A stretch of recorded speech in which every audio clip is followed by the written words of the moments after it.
There is obviously in my madness because I am mostly mad, little method, but that little method is obviously quite intense.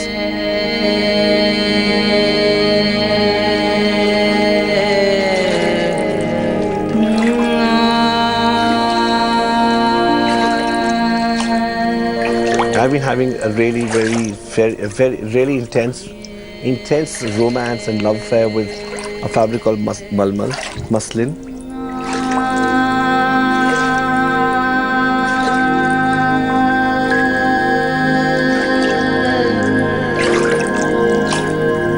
The natural color of that fabric is ivory, and I think if I had my way, I wouldn't make anything in any other fabric or in any other color excepting that.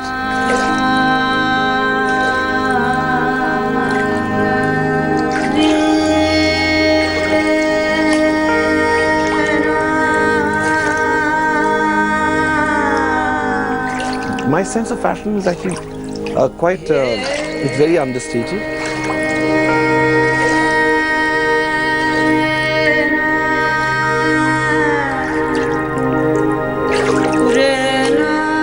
I think a certain simplicity that I have in me as a person, so obviously it reflects in the work I do.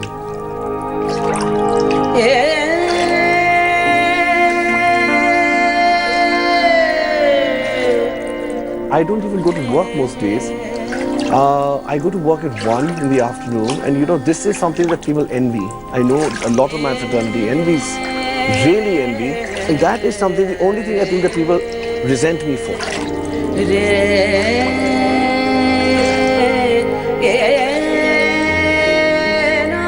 When it comes to design, it's only me, myself and I. That's the only place I have an ego. But all of my ego is only for that.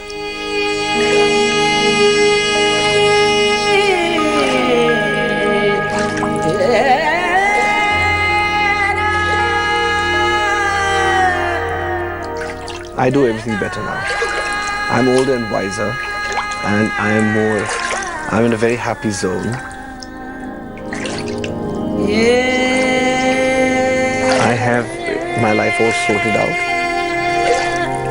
and so I'm calm, almost tranquil, and so everything that I do with a much more in a more effortless way. So things now flow out of me effortlessly. Earlier they might have had to be, they could have been maybe a struggle to get a thought-in process, or maybe a little more angst, a little more anxious, a little more thing, but now it's just all shanti.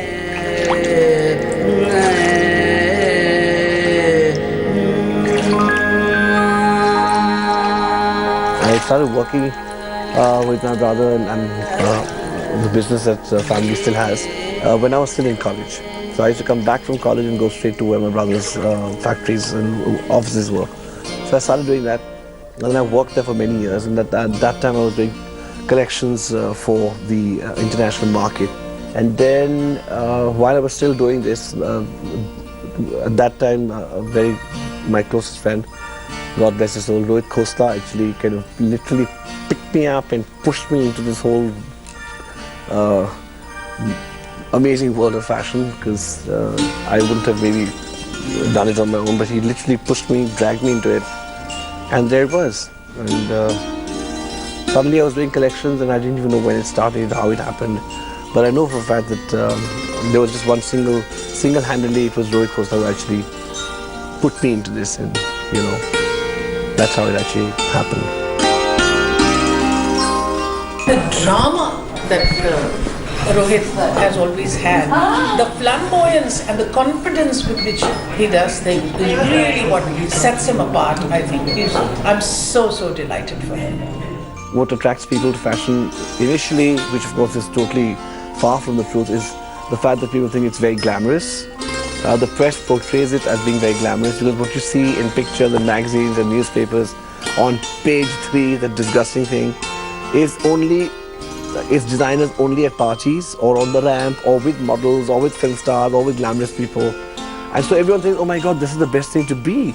It's really quite the opposite, because they don't really come and work with us. They don't have to be sitting in, you know, factories and karkhanas 50 degrees Celsius all year round. They don't see all of that. They don't see the blood, sweat, and the tears and the toil. They don't see any of that, because that's not what people are interested in seeing. We obviously have more glamorous lives in moments, but they're only moments, and so those moments are very small. They're short moments. They're not chunks of our lives. They're really little bits of our lives.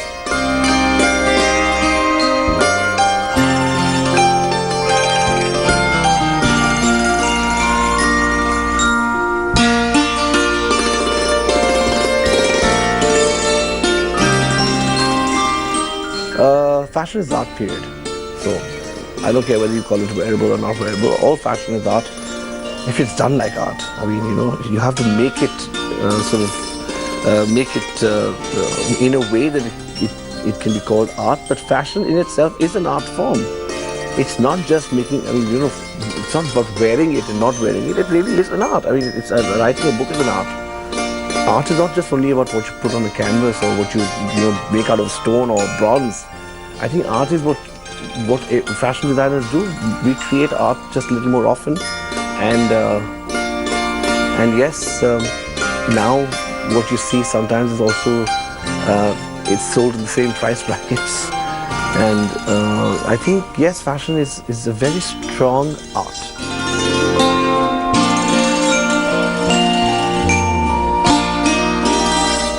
I was the youngest of 7 actually. My father was married twice, so I was the youngest, spoilt rotten by everyone, including my sisters who were like 18 or 19 years older than I am. I think I became this little doll type of toy kind of thing for my entire family, from my sisters to my parents, and I think that's how. Maybe, I don't know. I'm presuming that no one up till today has ever told me who actually named me Gooda or Goods or whatever it is. But it's stuck with me for life. I tried very hard for people to stop calling me Gooda, but no, that's not possible. But it's quite cute.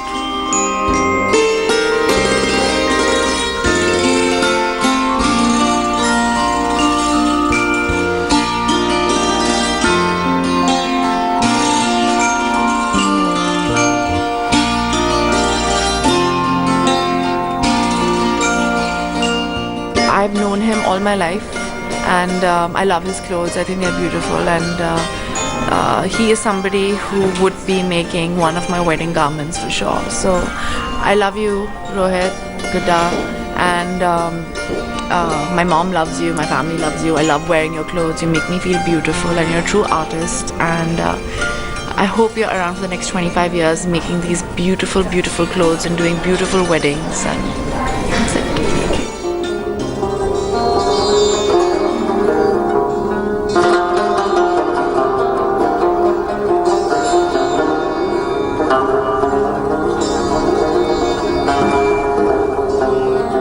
Yes, everything that I do has a bit of Kashmir in it. It's in my genes. It's now a part of my genetic structure. Growing up in Kashmir was really like paradise for me. It really is still paradise. I wish for everyone to have been able to live the life I led. It was really, really just the kind of life you either dream of or you read in maybe books, or you see in pictures.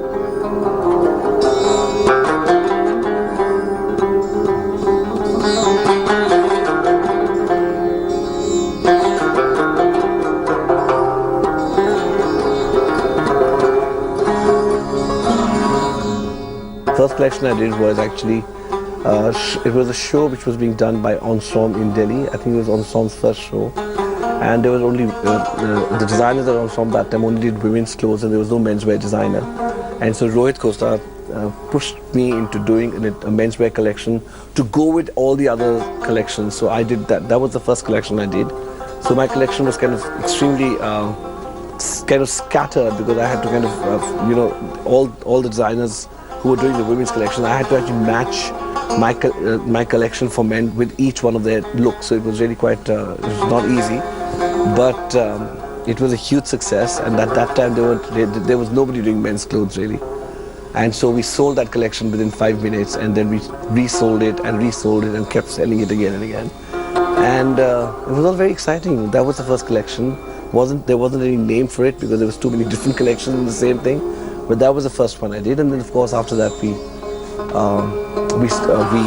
there was a design store which we joined, which was Ensemble, as you know. So I joined Ensemble, and that was it. That was the beginning. He's still as young as he probably was when he started way back then. But Gunda's fun, he's irreverent, he's creative. So he's probably going to go on for another 25 years, I would imagine.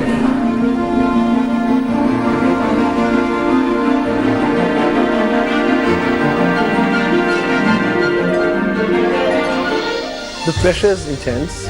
The pressure to outdo yourself every time is extreme. Everyone just expects this. What will you do now? I just finished a show in Bombay and everyone is saying, now what on earth will you do to make it better? Because they said this is the best you've ever seen. I don't know either. I have no idea. And but then again, I say to myself that you can't force that. I just wish sometimes that the pressure was a little less and that people stop expecting so much. Because I'm also just a human being and it becomes a bit of a... I don't want my work to be stressful.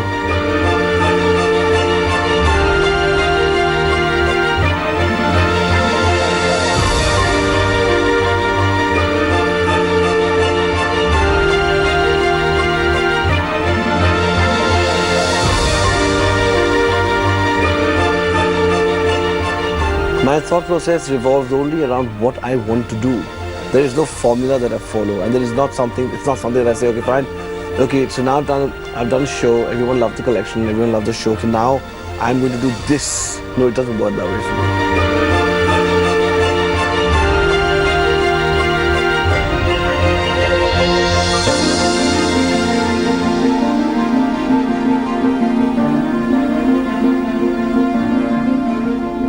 I don't read fashion magazines. I don't really see anyone's work unless it really interests me. So I kind of as far as fashion is concerned, I have blinkers on my eye and I only think about what I need to do. I think the newness comes from spontaneity. It comes from being impulsive. It comes from also taking risks.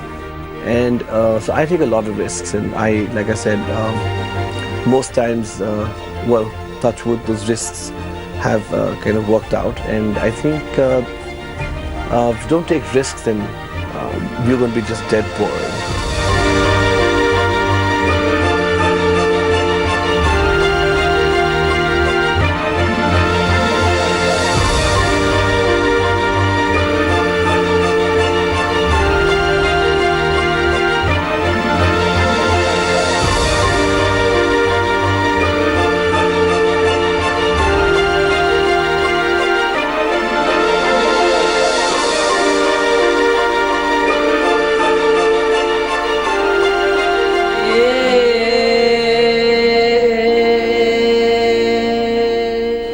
I remember my first fashion show.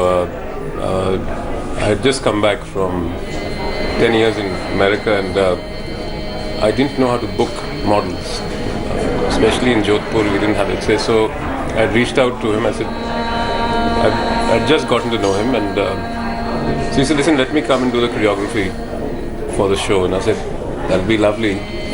And it made my life so much easier to have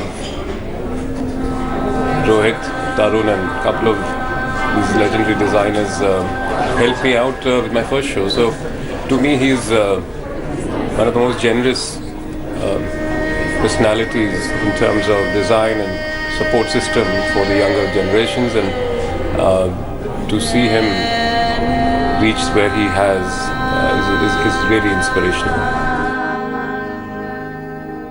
I really want to be known as a better human being rather than an incredible designer. I think for me that goes a much longer way. And I think people who aren't warm, generous, kind are not really people that I can respect no matter what they do.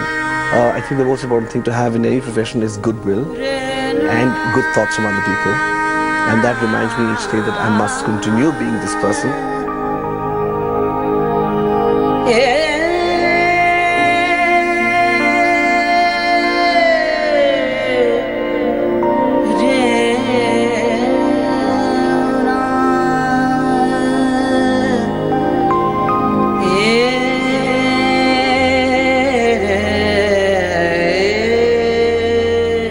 fashion is not for everyone at all.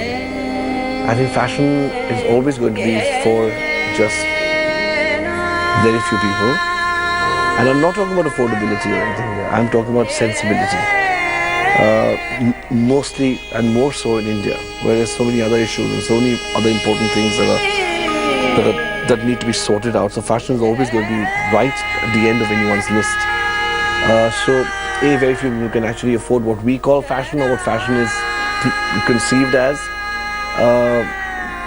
And also, it's a kind of thing that really isn't for everyone. You know, I mean, it's not the kind of thing that everyone needs to be a part of.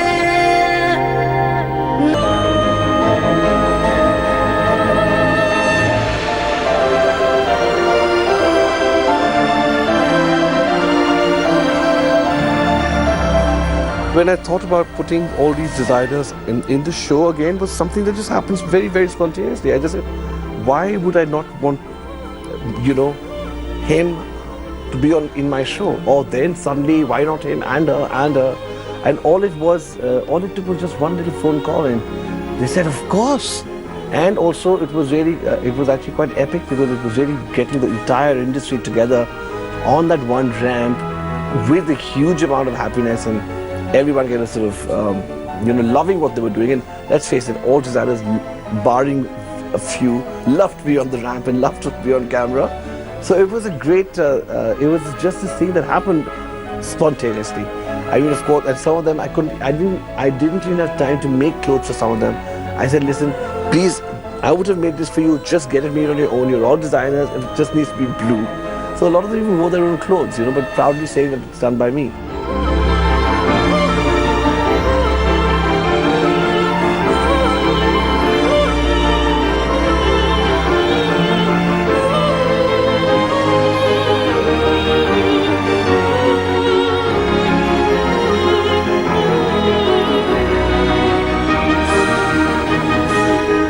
My father was extremely stylish, and he was an incredible man who was stylish in every which way, in his mind and his heart and his everything. So I suppose my style icons were perhaps members of my own family.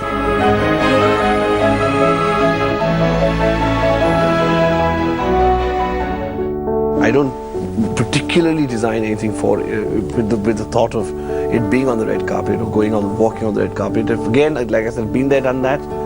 I don't do. Like I said, red carpet normally associated with very elaborate gowns and dresses and evening wear and stuff, which I don't do. Everyone asks me, "My God, why are your clothes so long? Why do you make them so long?" It's just something that I like. That's it. No heavy explanation. I love making long clothes. I make long clothes. Simple.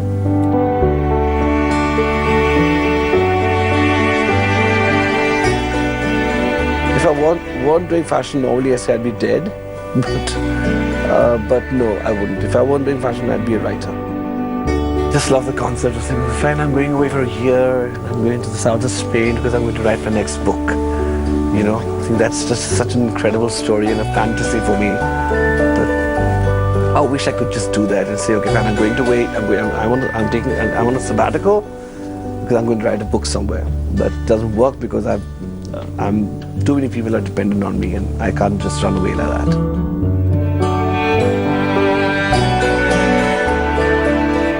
Oh, he's brilliant. I mean, a Rohit Bal outfit. Its simplicity, the cut, the feel, like the way I'm feeling right now in this, I'm feeling like a princess. But it's very effortless. Look, it's just actually there's no, it's just mal, and look how amazing it looks on everybody. We all feel good in it. So it's timeless, and it transcends age groups, body shapes, but you just feel beautiful.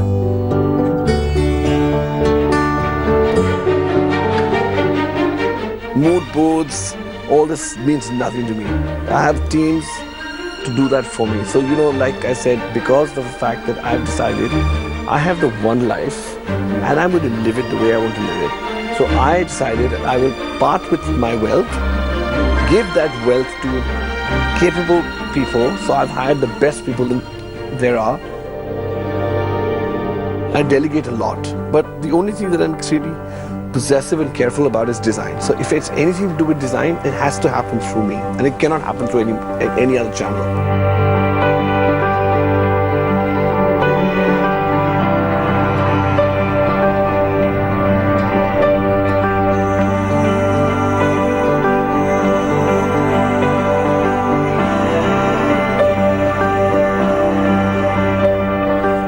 I make sure that everything that I endorse is actually also designed by me. I don't just see things and say, okay, this. I make sure that I do it myself. So whether it's my new collection of jewelry with Swarovski, whether it's this crystal collection that we're doing from the Czech Republic, whether it's carpets, whether it's we're signed up with Good Earth, I'm doing a whole collection of stuff for them. Every single thing is designed by us. I have a little story to tell. So this is his 25th year. On the India Today's 25th year celebration, I was planning to wear something, and he had one look at it and said, "Rani or Rekha, you cannot wear this."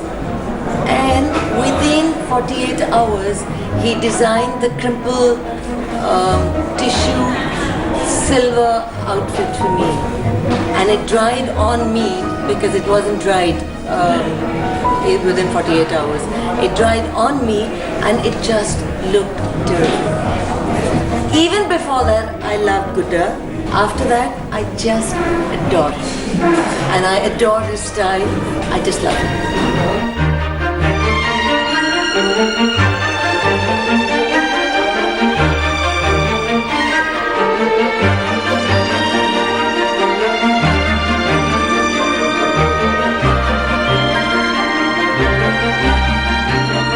I think it's incredible to be able to have technology and textile, especially the rich kind of cultural heritage of Indian textile and Indian fashion, and to combine that with extreme technology.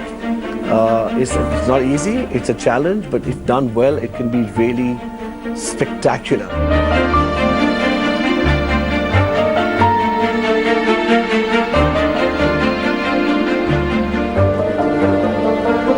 I would say that he has a very sharp eye. He has a very sharp eye on aesthetics. He can and embellishments. I don't think anybody can do embellishments as good as he does, and he's quite good at reviving crafts. I think that's would be for me his key point. I love food. In fact, the only reason I'd like to live a really long time is because I can keep eating great food. My most favorite cuisine, food in the world actually is Kashmiri food. And luckily I have great chefs in the house who cook the most incredible Kashmiri food. And so I love food when it's presented well. I love food when it's kind of not overpowering in any way. Yes, I am crazy about good food, and you can see.